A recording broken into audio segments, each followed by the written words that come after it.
अस्सलाम वालेकुम। Workers workshop का पार्ट 4 जो कि हाथ दुआ और उनके तरीके के हवाले से है। इसका टॉपिक 7 फैज़ की दुआ का तरीका था, जिसमें हमने ये जैसे सीखा कि फैज़ की दुआ में कैसे पेश आना होता है। इस बारे में फर्स्ट वीडियो ऑलरेडी उसमें बात हो चुकी है। आज फैज़ की दुआ के हवाले से जो सेकंड वीडियो है, हम यहाँ पर डिस्कस करेंगे वो सवाल जिनको हम जब हम ये वर्कर्स वर्कशॉप कर रहे होते हैं तो हमने उनका जवाब देना होता है वर्कर के तौर पर। और वो सवाल क्या है?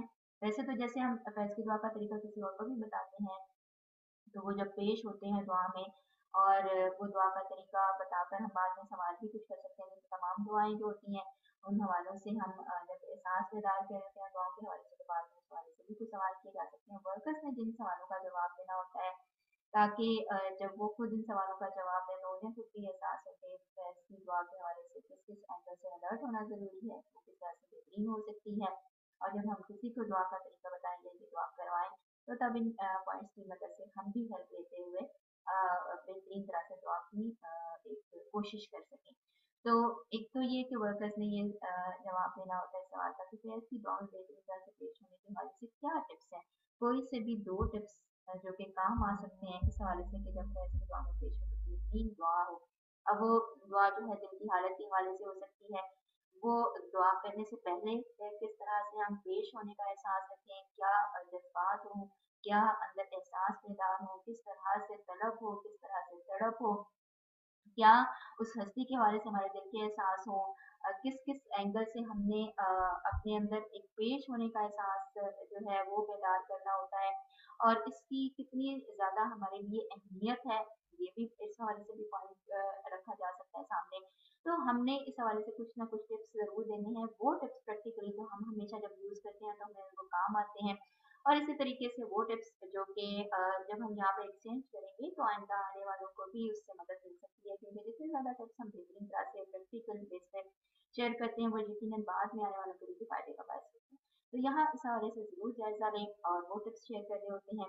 इसके अलावा वर्कर्स ने वर्कर्स वर्कशॉप करते हुए जब ये टॉपिक करना होता है, तो ये सवाल भी होता है कि फैज़ की दुआ की पावर दिल की हालत और मामलात के बदलाव में कैसे फ़ायदेमंद साबित होती है। और जैसे हमने फैज़ की दुआ के तरीके के हवाले से जब बात की पिछली वीडियो में, तो वहाँ भी ये बात हुई कि असल में ये जो फैज़ है ये एक पावर है, और ये पावर ली किस लिए जाती है? हम अपने भले के लिए इसे इस्तेमाल करते हैं, ठीक है? अपने ज़ाती मामलात के बेहतर होने के लिए, हम अपनी ज़िंदगी में बदलाव लाने के लिए, अपने एहसास, सोच, ज़ाविया नज़र को बदलने के लिए इसे इस्तेमाल करते हैं, हमारे मामूलात को बेहतर बनाने के लिए, मामलात को बेहतर बनाने के लिए इस्तेमाल करते हैं।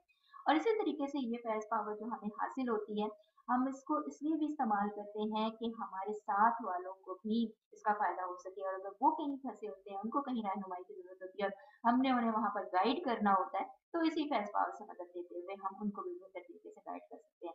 तो ये 2 मुख्तसर से सवाल हैं जो कि असल में बहुत जामे हैं। इन हवालों से जब हम अपने व्यूज़ शेयर करते हैं, जब इस हवाले से कंटेम्पलेट करते हैं, अपना जायज़ा लेते हैं, इस बारे में गौर व फ़िक्र करते हैं और आइडियाज़ एक्सचेंज करते हैं, तो एक-दूसरे के पॉइंट से हमें बहुत मदद मिलती है और दुआ को बेहतर तरीके से किया जा सकता है।